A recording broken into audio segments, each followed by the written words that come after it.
Welcome to Dope Magazine. I'm David Bailey. I'm Nicole Collier. And this is a High Five. From maple leaf to cannabis leaf, Canada marks the first North American country to fully and recreationally legalize cannabis. Adults 18 years and older will be able to purchase and possess up to 30 grams of cannabis legally. Now, having over an ounce is already a pretty sweet deal, but if you're a resident over 18 years old, you can grow up to 4 plants in your house. Now, it's 4 plants per house, not per person, unfortunately, but hey, it's a start. And what's even better, if your province prohibits cannabis retail dispensaries from opening up, then you can go straight to the federal producers to get your cannabis. I know if my shop's closed or my guy's not around, I'm kind of SOL, so that's a pretty sweet deal. Right? You can go straight to the government now, you guys. Spice, K2, Black Mamba, whatever you want to call it, synthetic weed is still killing people out here, you guys. It's been plaguing the South for years, and it's definitely hit Europe pretty hard. England's actually seen a lot of cases recently with the synthetic marijuana. I think most people are just trying to get high. They want to be able to pass a drug test. They want to be able to enjoy themselves and not have the repercussions that are more or less, being attacked at them. So what are we going to do about this? The answer is cannabis legalization. Once cannabis is legalized and it's normalized in our society, the less we'll hear of these incidents of people dying from taking synthetic marijuana or taking alternative methods to get high. I mean, hey, the upside is if it's legalized everywhere, no more drug tests. No more drug tests. Hey. Lover of the lawless and owner of the Dallas Cowboys, Jerry Jones was recently overheard speaking about cannabis at an Arizona NFL owners meeting. According to sources, Jerry Jones wants the NFL to end its prohibition on marijuana use.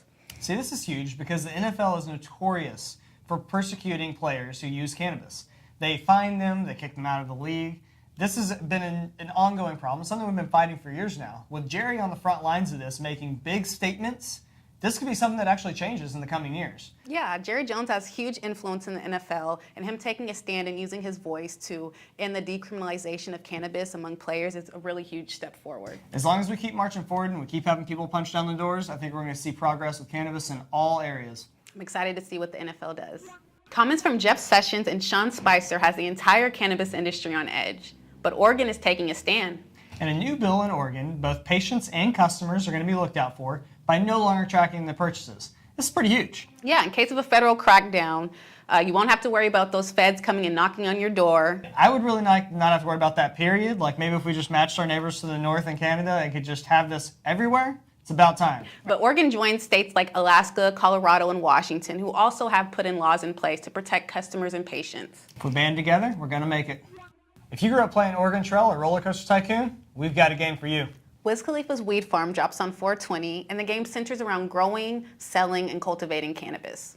Now, when I first started growing pot, there wasn't a lot of resources out there, and there definitely weren't people you could ask. In this game, when you get in there, it gives you tips. You see what's going wrong. You see what's going right. It allows you to learn hands-on the first to go. That's probably about the best thing you can get out of a game, is learning true business traits and some actual physical skills without ever getting off the couch. It's pretty unique. And Wiz is going to teach us all how to cultivate that green thumb. You can download Wiz Khalifa's Weed Farm on the Apple Store and Google Play on 4/20. Thanks for joining us on the High Five, and make sure you have a happy 4/20, everyone. And if you happen to be up here in the Northwest, make sure you join us on Sunday the 23rd for Dope Cup 2017. Got Talib Kweli this year. Can't wait to see him perform. So all the VIP people actually get to meet him. Like they're gonna we'll hang out, have food with him, party a little bit. That's gonna be some super personal stuff.